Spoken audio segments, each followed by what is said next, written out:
Hello guys, welcome back to Ashita Kane Vlogs.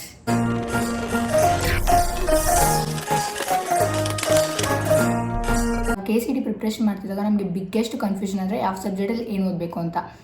Physics different, chemistry different, maths terms different and biology is total different. So I thought subject wise tips ಕೊಡೋಣ ಅಂತ. So let's start a video guys.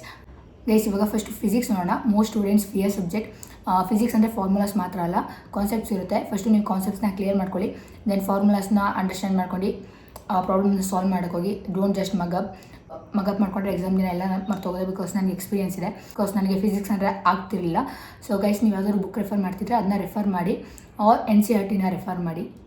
Guys ಇವಾಗ next chemistry ನೋಡೋದಾದರೆ, chemistry will be the scoring subject. ನೀವು ಸರಿಯಾಗಿ ಓದಬೇಕು ಅಷ್ಟೇ.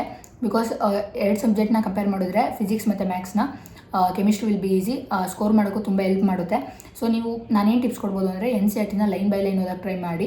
And organic ಕೆಮಿಸ್ಟ್ರಿನ understand ಮಾಡ್ಕೊಳ್ಳಿ, ರಿಯಾಕ್ಷನ್ಸ್ನೆಲ್ಲ ಸುಮ್ಮನೆ ಮಗಪ್ ಮಾಡ್ಕೊಳ್ಕೋಬಿಡಿ. ಆ್ಯಂಡ್ ಇನ್ಆರ್ಗ್ಯಾನಿಕ್ನ ರಿವೈಸ್ ಮಾಡಿ ಜಾಸ್ತಿ.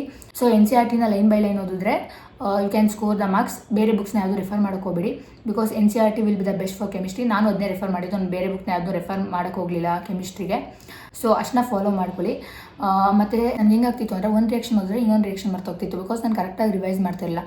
ಸೊ ಕರೆಕ್ಟಾಗಿ ರಿವೈಸ್ ಮಾಡಿ ಆ್ಯಂಡ್ ಎಲ್ಲ ರಿಯಾಕ್ಷನ್ ನೆನ್ಪಿಟ್ಕೊಳ್ಳೋಕೆ ಟ್ರೈ ಮಾಡಿ. ಕಾನ್ಸೆಪ್ಟ್ನ ಅರ್ಥ ಮಾಡ್ಕೊಳ್ಳಿ, ಸುಮ್ಮನೆ ಓದೋಕ್ಕೆ ಹೋಗಬೇಡಿ. ನೆಕ್ಸ್ಟ್ ಮ್ಯಾಥ್ಸ್ ಹೋಗೋಣ. ಮ್ಯಾಥ್ಸ್ ಅಂದರೆ ಪ್ರಾಕ್ಟೀಸ್ಗೆ ಡೈಲಿ ಪ್ರಾಬ್ಲಮ್ ಸಾಲ್ವ್ ಮಾಡಬೇಕು. ಮತ್ತು ನೀವು ಶಾರ್ಟ್ ಟ್ರಿಕ್ಸ್ನ ಕಲ್ತ್ಕೊಳ್ಳಿ ಪ್ರಾಬ್ಲಮ್ ಸಾಲ್ವ್ ಮಾಡೋದು. ಸುಮ್ಮನೆ ನೀವು ಥಿಯರಿಲಿ ಓದಿರ್ತೀರ ನೋಡಿ, ಆ ಥರ ಲಾಂಗಾಗಿ ಪ್ರಾಬ್ಲಮ್ಸ್ ಮಾಡೋಕ್ಕೆ ಹೋಗ್ಬೇಡಿ. ತುಂಬ ಟೈಮ್ ವೇಸ್ಟ್ ಆಗುತ್ತೆ. ಆ್ಯಂಡ್ ಟೈಮು ನಿಮಗೆ ಸಾಲಲ್ಲ ಬೇರೆ ಪ್ರಾಬ್ಲಮ್ಸ್ ಮಾಡೋಕ್ಕೆ. ನಂದು ಹಂಗೆ ಆಗಿದ್ದು. ನಾನು ಜಸ್ಟ್ 30 ಪ್ರಾಬ್ಲಮ್ ಸಾಲ್ವ್ ಮಾಡೋಕ್ಕಾಗಿದ್ದು, ನಾನು ಹಳೆ ವೀಡಿಯೋದಲ್ಲಿ ಹೇಳ್ದಂಗೆ. ಸೊ ನೀವು ಶಾರ್ಟ್ ಟ್ರಿಕ್ಸ್ ಕಲ್ತ್ಕೊಳ್ಳಿ. ಎಷ್ಟೊಂದು ವೀಡಿಯೋಸ್ ಇದೆ. ಆ್ಯಂಡ್ ನಿಮಗೆ ಮೇಯ್ನಾಗಿ ಮ್ಯಾಥ್ಸಲ್ಲಿ ಬೇಕಾಗಿರೋದು ಸ್ಪೀಡ್ ಆ್ಯಂಡ್ ಅಕ್ಯುರೇಸಿ. ಓಕೆನಾ? ಸೊ ನೀವು ಟೈಮ್ ಮ್ಯಾನೇಜ್ ಮಾಡ್ಕೊಳ್ಳೋದು ಕಲಿಬೇಕು ಮ್ಯಾಥ್ಸಲ್ಲಿ. ಬಿಕಾಸ್ ನೀವು ಥಿಯರಿಲಿ ಮಾಡಿರ್ತೀರ, ಒಂದು ಕ್ವಶನ್ಗೆ 1 ಪೇಜ್ ಆನ್ಸರ್ ಬರೆಯೋದು, ಆ ಥರ ಎಲ್ಲ ಮಾಡಿಬಿಡಿ. ತುಂಬ ಶಾರ್ಟ್ ಟ್ರಿಕ್ಸ್ ಇದೆ, ವೀಡಿಯೋಸ್ ನೋಡಿ ಗೈಸ್. ಅದಾದಮೇಲೆ GK ರಂಗನಾಥ್ ಅಂದ್ಬಿಟ್ಟು ಒಂದು ಬುಕ್ ಇದೆಯಂತೆ ಮ್ಯಾಥ್ಸ್ಗೆ, KCTಗೆ. ನನ್ನ ಫ್ರೆಂಡ್ ರೆಫರ್ ಮಾಡಿದ್ದು, ತುಂಬ ಚೆನ್ನಾಗಿದೆಯಂತೆ. ನೀವು ಒಂದು ಬುಕ್ ರೆಫರ್ ಮಾಡ್ತಿದ್ದೆ ಅಂದರೆ ಈ ಬುಕ್ಕಿಗೆ ಸ್ವಿಚ್ ಆಗಬೇಡಿ. ನೀವು ಯಾವುದು ಬುಕ್ನ ರೆಫರ್ ಮಾಡ್ತಾಯಿದ್ರೆ ಅದನ್ನೇ ರೆಫರ್ ಮಾಡಿ. ನೀವು ಯಾರು ಇನ್ನೂ ಯಾವುದೂ ಬುಕ್ ತೊಗೊಂಡಿಲ್ಲ, ಯಾವುದಾದ್ರು ರೆಫರ್ ಮಾಡಬೇಕು ಅಂತ ಇದ್ದರೆ ಗೋ ಟು GK ರಂಗನಾಥ್. ಅದು ಬುಕ್ ಚೆನ್ನಾಗಿದೆಯಂತೆ. ನನಗೆ ನನ್ನ ಫ್ರೆಂಡ್ ರೆಫರ್ ಮಾಡಿದ್ದು, ನಾನು ಯಾವುದು ರೆಫರ್ ಮಾಡಿರಲಿಲ್ಲ. ನಾನು ಜಸ್ಟ್ PVC ಕ್ವಶನ್ ಪೇಪರ್ಸ್ ಮತ್ತು NCERT ಅಷ್ಟೇ ರೆಫರ್ ಮಾಡಿದ್ದು. ಆ್ಯಂಡ್ ತುಂಬ ಚೆನ್ನಾಗಿ ಹೇಳ್ತಿದ್ರ, ಅಕ್ಕ 20 ಡೇಸಲ್ಲಿ ಓದ್ಬೋದಾ, ಎಲ್ಲ ಸಿಲೆಬಸ್ ಕವರ್ ಮಾಡ್ಬೋದಾ? ಇನ್ನು 15 ಡೇಸ್ ಇದೆ ಗೈಸ್. ಡೋಂಟ್ ವರಿ, ಎಲ್ಲನೂ ಕವರ್ ಮಾಡ್ಬೋದು ಗೈಸ್. ಟೆನ್ಷನ್ ತೊಗೋಬೇಡಿ. ನೀವೇನು ಅಂದ್ಕೊಂಡಿದ್ರೆ ಅದನ್ನ ಅಚೀವ್ ಮಾಡ್ಬೋದು. ಇನ್ನು 15 ಡೇಸ್ ಇದೆ, ಇನ್ನು 20 ಡೇಸ್ ಇದೆ, ಅದನ್ನ ನೆನೆಸ್ಕೋತಾ ಇರಬೇಡಿ. So start your preparation. ಇವತ್ತಿಂದ ಓದೋಕ್ಕೆ ಶುರು ಮಾಡಿ. ದೆನ್ ಎಷ್ಟೊಂದು ಜನ ಬಯಾಲಜಿ ಬಗ್ಗೆ ಕೇಳ್ತಾ ಇದ್ದೀರಾ, ಅದ್ರ ಬಗ್ಗೆ ವಿಡಿಯೋ ಮಾಡಿ ಅಂತ. ಗೈಸ್, ನಾನು PCM ಸ್ಟೂಡೆಂಟ್, ಬಯಾಲಜಿ ಬಗ್ಗೆ ಏನೂ ಗೊತ್ತಿಲ್ಲ. ಸೊ ಬಯಾಲಜಿಲಿ ನಾನು 10th ಲಾಸ್ಟ್ ಓದಿದ್ದು. ಮೇ ಬಿ ನನಗೆ ಅದು ಹೆಂಗಿರುತ್ತೆ ಕ್ವಶನ್ ಪೇಪರು ನನಗೆ ಗೊತ್ತಿಲ್ಲ.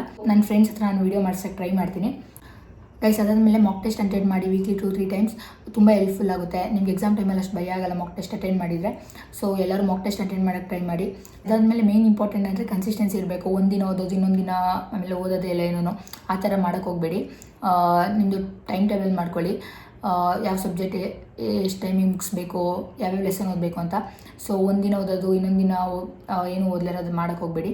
ಸೊ ಡೈಲಿ ನಿಮ್ಮ ಪ್ಲ್ಯಾನ್ಸ್ ಪ್ರಕಾರ ನೀವು ಓದಿ ಗೈಸ್. ರೈಟ್ ಸ್ಟ್ರಾಟಜಿ ಇದ್ದರೆ ನಿಮ್ಮ ಹತ್ರ, KCT ಇಸ್ ಟೋಟಲಿ ಕ್ರ್ಯಾಕಬಲ್. ಸಬ್ಜೆಕ್ಟ್ ತುಂಬ ಕಷ್ಟ ಅಂತ ಕಮೆಂಟ್ ಮಾಡಿ. ಆ್ಯಂಡ್ ನಿಮ್ಮ ಎಲ್ಲ ಫ್ರೆಂಡ್ಸ್ಗೂ ಈ ವಿಡಿಯೋನ ಶೇರ್ ಮಾಡಿ. ನಿಮಗೆ ಈ ವಿಡಿಯೋ ಯೂಸ್ಫುಲ್ ಆಗಿದೆ, ಸಬ್ಸ್ಕ್ರೈಬ್ ಮಾಡ್ಕೊಳ್ಳಿ. ಆ್ಯಂಡ್ ಮುಂದೆ ನಿಮ್ಗೆ ಯಾವುದೇ ಥರ ವೀಡಿಯೋಸ್ ಬೇಕು ಅಂದರೆ ನನಗೆ ಕಮೆಂಟ್ ಮಾಡಿ, ಆ ಥರ ವೀಡಿಯೋಸ್ ಮಾಡಿ ಟ್ರೈ ಮಾಡ್ತೀನಿ. Thank you for watching.